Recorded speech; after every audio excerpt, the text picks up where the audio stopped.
Olá, bem-vindo, bem-vinda. O DNA está no ar. Eu sou Fabiana Silbor e hoje eu vou conversar com o comandante Tenente Coronel Clóvis. Muito bem-vindo, muito obrigada por o senhor estar aqui. Eu sei que o senhor tem uma carreira de quase 30 anos nessa jornada e o senhor tem histórias muito interessantes para contar. Obrigada pela sua presença. Eu agradeço a oportunidade e é um prazer principalmente estar revendo você, companheiro de tantas ocorrências aqui na cidade. Nós fizemos muitas reportagens juntas, né, comandante? Nós estivemos assim juntos nesses momentos de lida, assim, de situações mesmo bem dramáticas. O senhor, depois que assumiu o comando, continua ainda na ativa na rua? Sim, esse é o ponto mais forte, né, do comandante. Eu gosto de estar participando, gosto de estar vivenciando aquele momento ali com os meus combatentes. Por quê? Dando Porque essa é um força diferencial mesmo, assim, porque normalmente o homem, né, o senhor começou no bombeiro como soldado. Como soldado, né? Sim. E aí depois, normalmente, como o senhor seguiu essa carreira, como é um homem de comando, o senhor fica sempre ocupado também das questões burocráticas do processo. Mas o senhor está fazendo questão de estar lá no dia a dia. Sim, a gente encontra sempre um tempo para estar acompanhando essas ocorrências, principalmente pelo fato, né, de que algumas ocorrências elas fogem da alçada de alguns militares que ficam à frente das ocorrências, então nós temos que chegar e prestar contas também ao escalão superior do como está a ocorrência e o que já foi feito para que aquela ocorrência tenha sucesso ali na operação. O senhor sabe que um dos fatos assim que a gente sempre põe em consideração, que é uma fala antiga, mas que na verdade ela tem validade, acho que ela vai ter para sempre, dê poder a um homem para saber realmente quem é essa pessoa, né? Porque o senhor sempre foi muito elogiado, como capitão o senhor esteve à frente de equipes e as pessoas sempre elogiaram muito sua postura, né? De ser um homem muito adequado, muito elegante, sempre foi muito companheiro das equipes. E aí o senhor se tornou comandante e eu acho que muita gente ficou com esse ponto de interrogação. Será que agora ele se transforma, né? Porque muita gente não sabe lidar com essas questões de liderança. E hoje a fama que tem desde quando o senhor assumiu é que o senhor permanece com essa mesma atitude, né, de um homem ali, da lida do dia a dia. Por quê? Eu fico envaidecido com essas afirmações e agradeço, porque eu considero que a gente tem que crescer para melhorar, né? Sempre melhorar. E a humildade ela tem que ser ponto-chave de qualquer crescimento. Se você não tiver humildade, aí você não consegue crescer. Você vai crescer, mas não vai alcançar o objetivo que você almeja, que é sempre fazer com qualidade. O senhor todos os dias se depara com pessoas em momentos de tragédia, pessoas que vão, pessoas que ficam. O senhor chega às vezes em locais onde as pessoas acabaram de morrer, onde estão morrendo ainda, também onde o senhor tem a possibilidade de salvar a vida das pessoas. Esse exercício da profissão trouxe lições para o senhor? Sim, muitas lições. Você se torna uma pessoa mais humana diante dessas situações que você vê com essas tragédias também, que isso pode acontecer com você, pode acontecer com os seus familiares. E isso aí acaba trazendo para o lado pessoal. Aí você tem mais um ponto de apoio que você encontra para tentar fazer com que o seu trabalho seja cada dia melhor. E nessa questão de hoje em dia, a gente ter uma sociedade muito voltada para o capitalismo, estar muito afiançada na condição do ter, para muita gente isso é mais importante do que ser. Ao se deparar com esses momentos, o senhor tem algo a dizer para quem ainda não descobriu a importância de viver uma vida mais valorosa? Bem, eu gosto muito de remontar as eras bíblicas, né? Onde as pessoas não tinham nada. E o que eles tinham ali, às vezes um pedaço de pão e uma roupa, para seguir viagem, falar sobre a vida, né, de Cristo. Eu penso que o ter, ele fica para mim em segundo plano. Eu prefiro mais o ser, porque quando você prefere mais, ou seja, quando você valoriza mais o ser, você valoriza o seu próximo, porque o seu próximo depende de você. E ele depende que você seja o companheiro dele, o amigo dele, o herói dele. né? Ao passo de que quando você opta pelo ter, você desvaloriza isso tudo. E uma das formas melhores para a gente estar valorizando sempre esse ser é sendo humilde, usando sempre a humildade. Sei que eu não sou humilde, mas a gente tenta, na medida do possível, passar essa mensagem de humildade, porque é a coisa que a gente pode levar, né, para a nossa vida.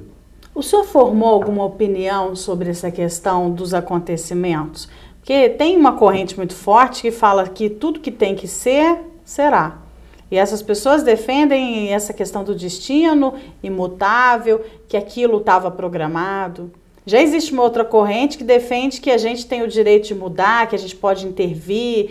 E então, diante das ações que o senhor tem presenciado, os acontecimentos, o senhor acha que aquilo é destino?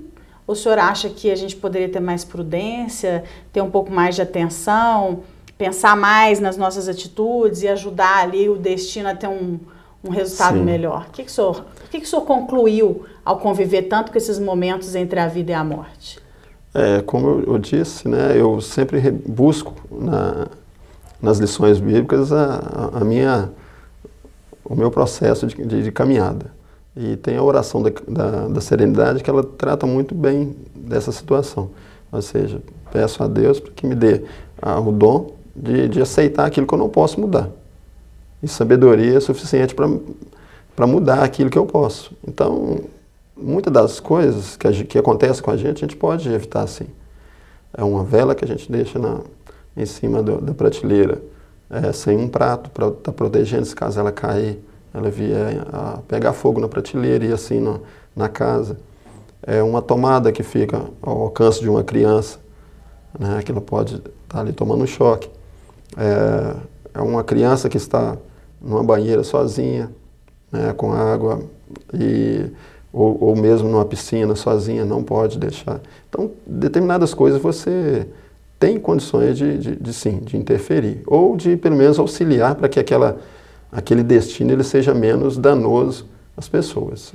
Eu sei que o senhor escolheu essa profissão, sei que quem escolhe essa profissão, assim como outras também, não tem que ficar questionando se está pronto agora, não é aquele trabalhador que passa o cartão e fala pronto, terminei minha jornada e vou embora. Né? Quem escolhe essa profissão tem que estar disponível, tem que estar por conta da vida 24 horas. Mas eu queria que o senhor nos ensinasse um pouco com isso, assim, que tipo de sugestão, que tipo de dica o senhor dá para a gente aprender a lidar com isso também? Porque eu acho que, na verdade, independente da profissão, todos nós temos que estar prontos, porque a vida nos surpreende o tempo todo. E nem sempre a gente tem, sabe, essa disponibilidade para a vida. A gente tem dificuldade em aceitar, muitas vezes a gente sofre, né, em deixar algumas coisas irem ou aceitar outras que chegam. Eu acho que o bombeiro tem esse papel de profissão que acaba levando para a vida também, né? O senhor falou aí da questão de aceitar as coisas, de entender. O senhor conseguiu levar isso? O que o senhor pode ensinar para nós dessa lição de estar sempre pronto? A gente aprende uma coisa no militarismo, né? Que você tem hora para entrar, não tem hora para sair. E quando no trabalho monográfico que a gente fez, tinha uma professora que na dissertação dela, ela colocou assim: encontre alguma coisa que goste de fazer e não vai precisar de trabalhar. Então, a minha vida é essa, eu considero assim que eu trabalho.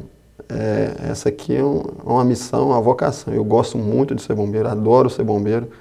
Não vejo eu trabalhando, eu vejo que eu estou fazendo aquilo que eu mais gosto, né?